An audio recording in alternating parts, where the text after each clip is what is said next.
bisa di ATM. Sorry, kalian bisa di ATM. Halo semua, apa kabar? Kembali lagi di YouTube channel aku. Apa kabar kalian semua? Semoga kalian tetap semangat untuk menjalankan minggu ini, dan semoga kalian tetap mematuhi protokol dari pemerintah untuk tetap menggunakan masker dimanapun kalian berada, dan tetap membawa hand sanitizer supaya kalian bisa terhindar dari COVID-19 atau Corona. Dan hari ini aku akan mengajak kalian untuk mengeksplor lagi tentang transportasi yang ada di Jakarta. Tidak hanya di Indonesia ya, tapi hanya di Jakarta aja, tapi ini lebih spesifik. Jadi ada 5 transportasi umum andalan warga Jakarta yang memang biasanya digunakan. Termasuknya aku juga pengguna jasa transportasi di Jakarta. Nah, alat transportasi umum di Jakarta mulai banyak digunakan masyarakat, khususnya warga Jakarta.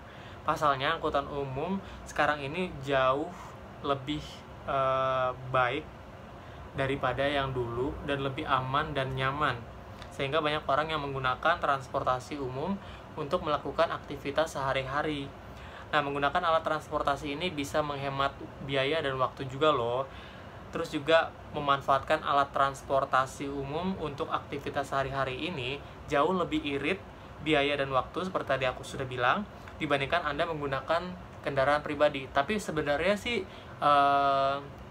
ini pro kontra aja ya, tapi ini my opinion. Sebenarnya ada plus minus juga menggunakan transportasi umum.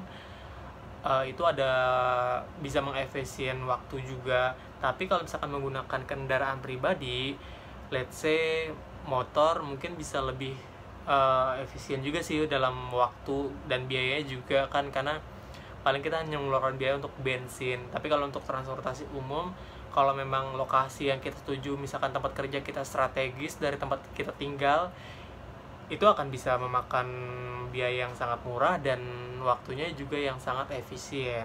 Jadi menurut aku sih pro kontra ya, jadi ada plus minusnya juga. Jadi menurut kalian kayak gimana? Apakah sama dengan pendapat aku? Langsung komen aja di bawah, kita lanjut. Nah, untuk pilihan dari transportasi umum ini memang sudah memadai dan nyaman dan bisa kita gunakan gitu. Jadi memang udah banyak banget pilihan-pilihannya. Nah, kita langsung aja yang pertama, yaitu ada komuter line, kereta komuter line. Oke, kereta komuter line ini merupakan layanan kereta rel listrik yang dioperasikan oleh PT Kereta Komuter Indonesia, anak perusahaan dari PT Kereta Api Indonesia atau PT KAI. KRL menjadi solusi kemacetan di Jakarta. Waktu tempuh yang dibutuhkan KRL juga jauh lebih singkat dibandingkan transportasi umum lainnya. Selain cepat, biaya yang dibutuhkan untuk menggunakan transportasi ini pun sangat murah. Ada 2 jenis tiket yang tersedia, yaitu kartu multitrip dan tiket harian berjalan. Kartu multitrip ini atau KMP bisa Anda gunakan untuk perjalanan berlanjut, artinya kayak bisa kalian menggunakan kartu itu terus menerus gitu loh. Jadi kayak mungkin bulanan kali ya, aku juga nggak terlalu ngerti. Dan harganya itu kayak sebesar 50.000 dengan saldo 30.000. Oke, berarti ini benar untuk yang bulanan. Jadi kalian nggak usah repot-repot lagi. Terus juga kalian juga bisa mengisi saldonya. Terus bisa mengisinya itu di vending machine di stasiun yang ada, ataupun di loket yang ada di stasiun tersebut. Terus yang selanjutnya ada kartu harian berjalan ataupun THB. Itu digunakan untuk sekali perjalanan aja, cukup 14.000 kita tuh udah bisa menggunakan KRL dengan kartu tersebut. Tapi kalau nggak salah itu biayanya itu sekitar 4.000 sampai 5.000 dan depositnya itu 10.000. Jadi deposit itu kalian bisa ambil ketika kalian sudah selesai menggunakan kartunya. Jadi nggak usah khawatir, nggak usah berpikir aduh mahal banget gitu ya. Nah, dan itu kalian bisa refund itu di stasiun-stasiun yang kalian berhenti. Tapi sekarang udah nggak semua stasiun bisa melakukan itu. Contohnya kayak di stasiun Sudirman, itu sudah tidak tersedia untuk refund ataupun beli single trip. Aku nggak tahu kenapa, tapi memang udah nggak bisa lagi. So ada beberapa stasiun juga mungkin yang memang udah tidak menyediakan layanan itu. Jadi ini ada option lain selain menggunakan kartu yang disediakan oleh KRL tersebut. Kalian bisa menggunakan kartu lain, yaitu bisa menggunakan flash, tap cash, dan kalian juga bisa menggunakan e-money. Nah itu juga bisa dibeli di mana aja, di mall-mall juga bisa, dan kalian bisa isi ulangnya juga bisa di ATM. Sorry, kalian bisa di ATM, bisa di Alfamart, Alfamidi, pokoknya mau diisi di mana aja bisa. Itu lebih gampang lagi kayak gitu.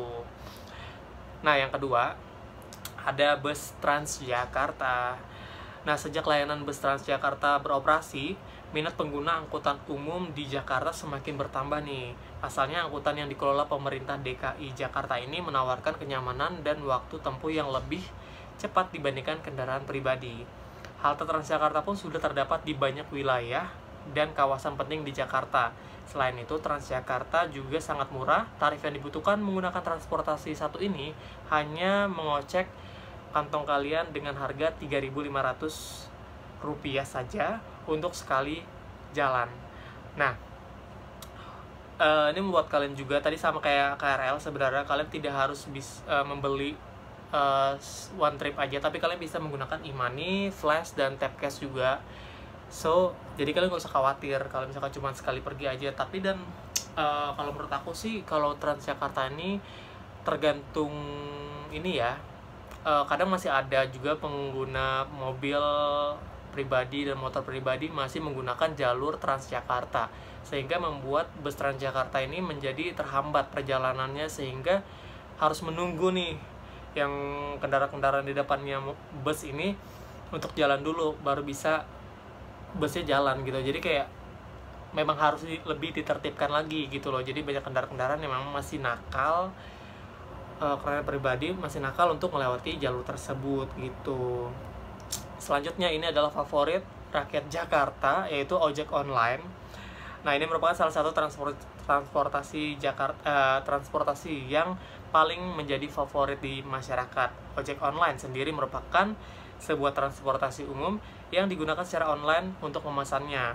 Sebelum adanya ojek online, sangat sulit mendapatkan ojek untuk berpergian. Betul sekali, jadi dulu sebelum ada ojek online ini, banyak kan ojek pangkalan, tapi memang kita tuh kayak nggak bisa prediksi nih. Di sebelah sana tuh ada ojek, setahu aku ya, tapi nggak tahu deh kalau misalkan hari ini ada apa nggak.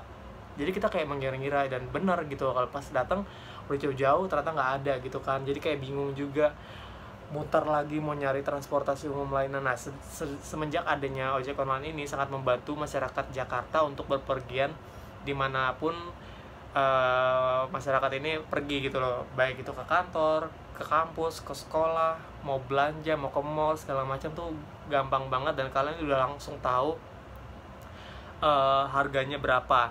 Nah di sini kalian bisa menggunakan dua metode, yaitu cash dan ada aplikasi supportnya yang di dalam aplikasi ojeknya itu.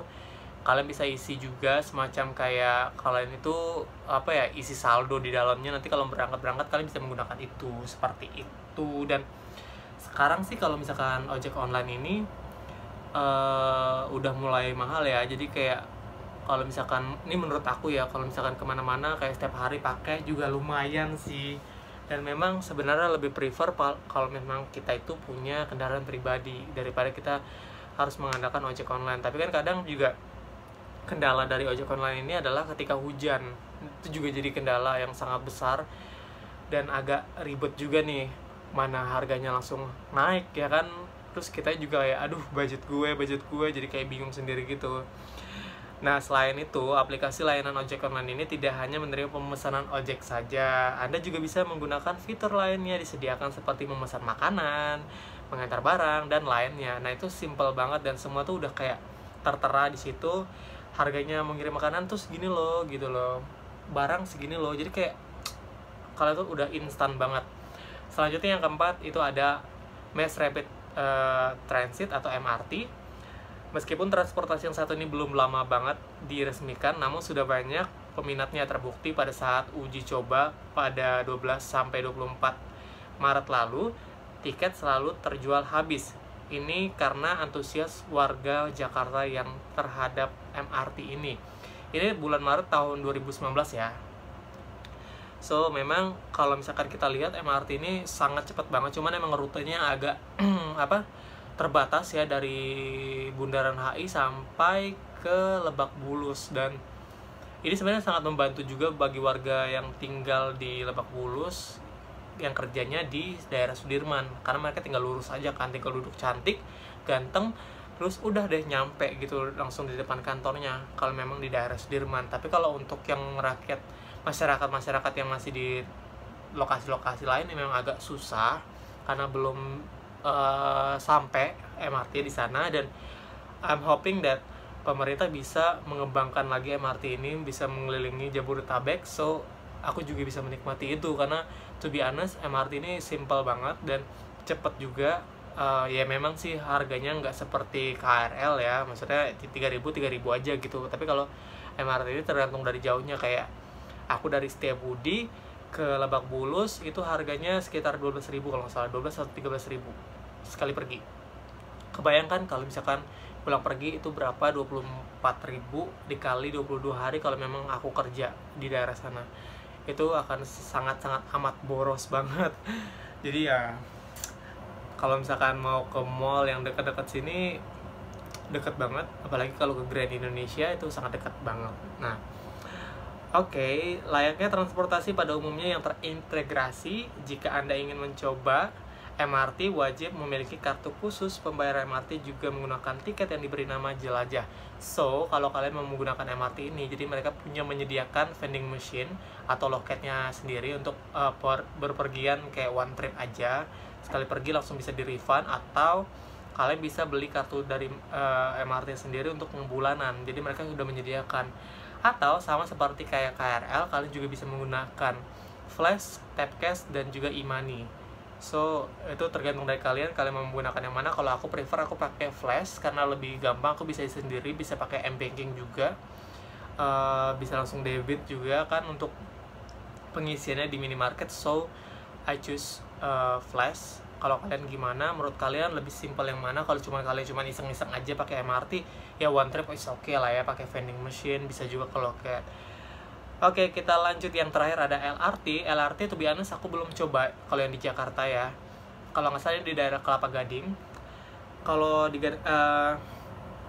LRT ini masih benar-benar masih dalam proses pembangunan, dan saat ini koridor LRT ini sebatas melayani rute Kelapa Gading hingga Velodrome sepanjang 5,8 km.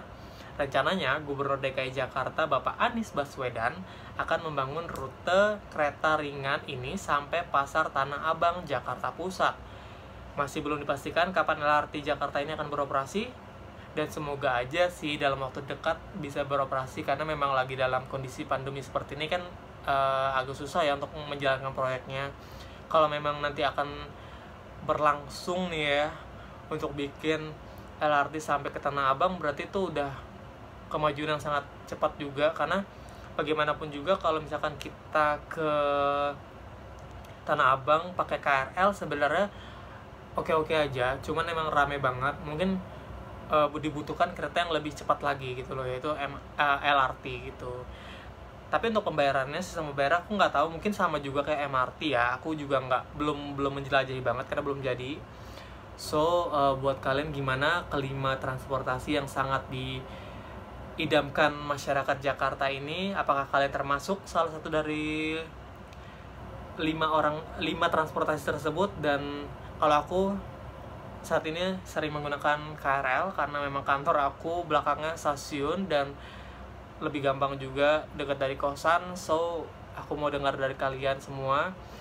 Kalian bisa